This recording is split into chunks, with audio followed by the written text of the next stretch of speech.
Hello friends, हमारे अपने YouTube channel में आप सभी का स्वागत है। हम बहुत आज एक क्लास 10 के जो फिजिक्स सब्जेक्ट है उसका हम ऑब्जेक्टिव क्वेश्चन लेकर आए हैं। तो ये एग्ज़ाम के दृष्टि से बहुत महत्वपूर्ण क्वेश्चन है, समझ रहे हैं।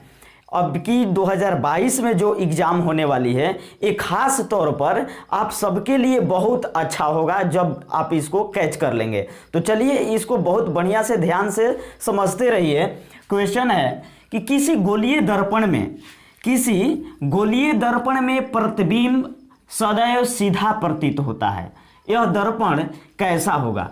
किसी गोलीय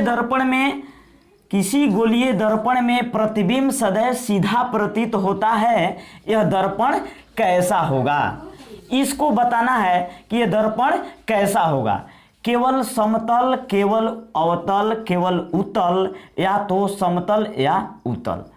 गोलीय दर्पण यानी कि ये जितने भी ऑप्शन में ये दर्पण लिखा गया है, इस ऑप्शन में जो भी दर्पण का नाम लिखा गया है उसमें कोई एक को चुनना है और वो क्या है? गोलीय दर्पण है। बताना है कि वो गोलीय दर्पण में जो प्रतिबिंब जैसे कि चेहरा हुआ वो सीधा प्रतीत होता है।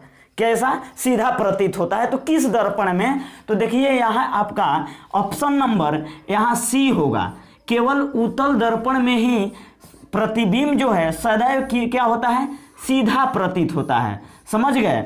तो चलिए अब क्वेश्चन नंबर 2 है कि मोटर गाड़ी में क्या है? मोटर गाड़ी में चालक के सामने कौन दर्पण रहता है? मोटर गाड़ी देखे हैं, बस है, ट्रक है, बहुत सारे जीप है, मारुति कार है। तो उसके जो ड्राइवर है, चालक है, उसके सामने एक दर्पण लगा रहता है।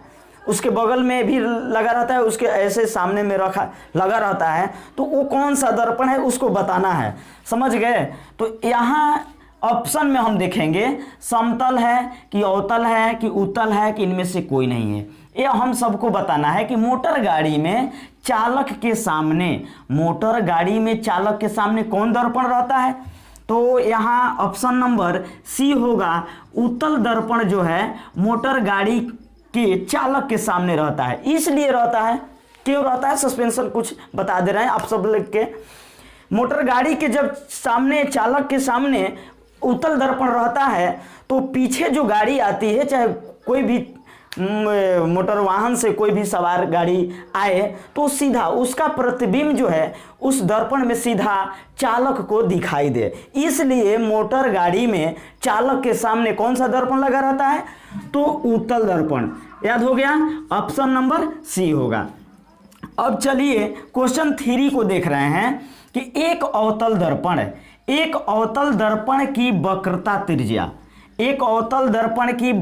त्रिज्या 40 सेंटीमीटर है। कितना है? 40 सेंटीमीटर है। उसकी फोकस दूरी होगी। बहुत मस्त क्वेश्चन है। आपके फिजिक्स के फर्स्ट चैप्टर का ये क्वेश्चन उठाया गया है। ऐसे जितने भी हम क्वेश्चन लिखे हैं वो सारे के सारे पहला ही चैप्टर का है। समझ गए? तो यहाँ फोकस दूरी पूछा है। तो आप लोग पढ़े होंगे कि F बराबर क्या होता है? R/2। समझ गए? F से फोकस होता है, R से वक्रता त्रिज्या होता है। तो वक्रता त्रिज्या कितना है? 40 सेंटीमीटर है। कितना है? 40 सेंटीमीटर। तो 40 के बटे में क्या हो जाएगा? 2 हो जाएगा। कटेगा तो कितना आएगा? 20 आएगा। तो 20 इसमें खोजिए, कहीं दिखाई देगा। देखिए ऑप्शन ए में 20 सेंटीमीटर है, बी में 40 सेंटीमीटर है और सी में कितना है? 60 सेंटीमीटर, डी में 80 सेंटीमीटर। तो आगे बढ़ने की कोई ज़रूरी नहीं है क्योंकि हमको 20 को ही खोजना है। 20 हमारा ऑप्शन नंबर ए में दिया, तो यही आंसर होगा। समझ गए? अब चलिए चलते हैं क्वेश्चन नंबर 4 के पास। क्वेश्चन 4 पूछा है कि समतल दर्पण में बना प्रतिबिंब होता है। समतल दर्पण में बना प्रतिबिंब होता है, कैसा होता है? जो समतल दर्पण, जैसे हम लोग बराबर है, समतल है, उसमें चेहरा देखते हैं तो कैसा दिखाई देता है? अपना दाहिना हाथ उठाइएगा ना तो उसमें दिखाई देगा कि बायां उठाया हुआ है, इसलिए उसको वास्तविक तो दिखाई देगा नहीं। इसलिए यहाँ आपका ऑप्शन नंबर ए जो है आभासी, यही आंसर होगा। समझ गए? समतल दर्पण में बना प्रतिबिंब कैसा होगा? तो आभासी होगा। अब चलिए, मज़ेदार क्वेश्चन हमेशा आया है, कोई ना कोई पूछ भी देता है। क्वेश्चन नंबर 5 जो है, इस क्वेश्चन को जो जानकारी हमसे जो एज में बड़े होते हैं, ठीक ना, हंसी मजाक में भी क्वेश्चन पूछा जाता है। जैसे पूछ देंगे लोग कि दाढ़ी बनाने में कौन दर्पण सबसे उपयुक्त है। दाढ़ी बनाने में कौन दर्पण सबसे उपयुक्त है, माने सबसे कामयाबी चीज होता है दाढ़ी बनाने में। तो देखिए, दाढ़ी बनाने में सबसे अच्छा दर्पण होता है, हम ऑप्शन में खोज करेंगे समतल दर्पण कि उत्तल दर्पण कि अवतल दर्पण कि इनमें से कोई नहीं। तो देखिए, अवतल दर्पण जो है दाढ़ी बनाने में बहुत अच्छा उपयोगी माना जाता है। समझ गए? इस तरह से इस क्वेश्चन का ऑप्शन नंबर सी यानी कि अवतल दर्पण आंसर होगा। समझ? क्वेश्चन नंबर हम 6 पर ध्यान देंगे।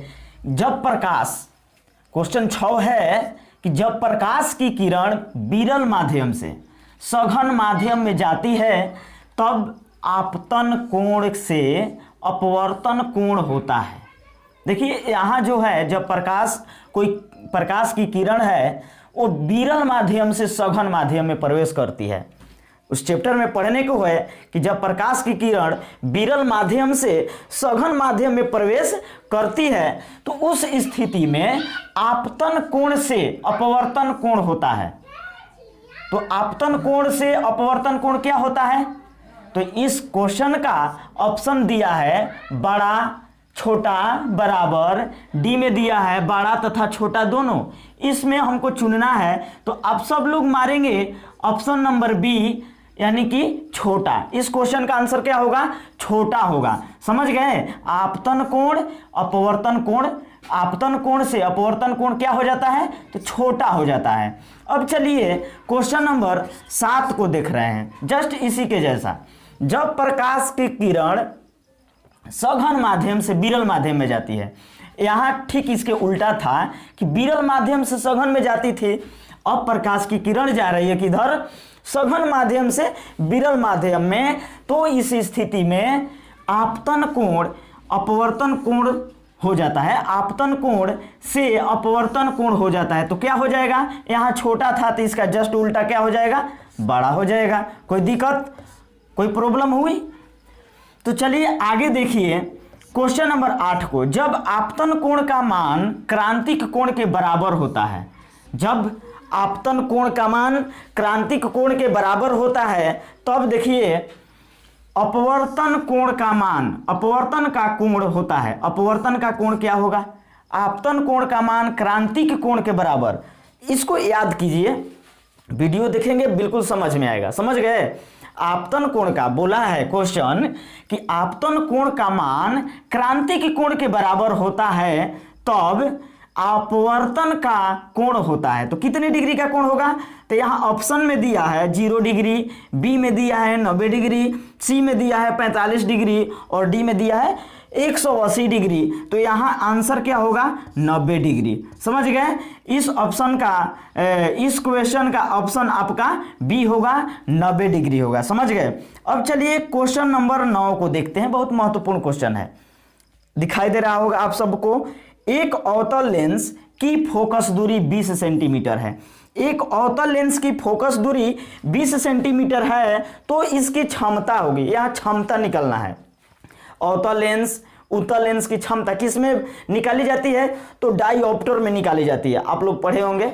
अब तो ऑब्जेक्टिव एग्जाम सिर पर आया है तो ऑब्जेक्टिव कैसे याद होगा उसकी सोचना है, उसके बारे में सोचना है कि एक अवतल लेंस की फोकस दूरी 20 सेंटीमीटर है तो इसकी क्षमता क्या होगी? ऑप्शन में है 2 डाईऑप्टर, -2 डाईऑप्टर, सी में दिया है 5 डाईऑप्टर, डी में दिया है -5 डाईऑप्टर। तो देखिए अवतल लेंस जब फोकस दूरी 20 सेंटीमीटर हो ना तो इसका आंसर -5 क्या होगा? -5 डाईऑप्टर होगा। यानी कि ऑप्शन नंबर डी इस क्वेश्चन का आंसर होगा। समझ में आ गया? अब चलिए क्वेश्चन नंबर 10 को देखते हैं। क्वेश्चन नंबर 10 को देखते हैं कि उत्तल लेंस की फोकस दूरी 25 सेंटीमीटर है। क्या है? उत्तल लेंस की फोकस दूरी 25 सेंटीमीटर है, उसकी क्षमता, यहाँ उत्तल लेंस की भी क्षमता ज्ञात करनी है जिसकी फोकस दूरी दिया हुआ है। तो इसका ऑप्शन में देख लेते हैं, +2 डायोप्टर, बी में दिया है +4 डायोप्टर और सी में -2 डायोप्टर, डी में -4 डायोप्टर। समझ में समझ में आ गया। तो यहाँ ऑप्शन में खोज लीजिए कि आपका आंसर देखिए 4 डायोप्टर होता है, +4 डायोप्टर। ऑप्शन नंबर बी इस क्वेश्चन का आंसर होगा। तो देखिए हमने अभी आप सब लोगों को 10 क्वेश्चन ऑब्जेक्टिव दिया, 10 ऑब्जेक्टिव क्वेश्चन दिया। यदि आप सब लोग इसको कंफर्म अपने दिमाग में ले लेते हैं तो मुझे उम्मीद है कि इस क्वेश्चन का, इस चैप्टर से आया हुआ क्वेश्चन आप लोग छोड़ नहीं सकते। ठीक है, तो चलिए मेरे वीडियो को हमेशा देखते रहिए और जहां तक हम कहेंगे कि इस वीडियो को लाइक और सब्सक्राइब करना ना भूलें। हो गई।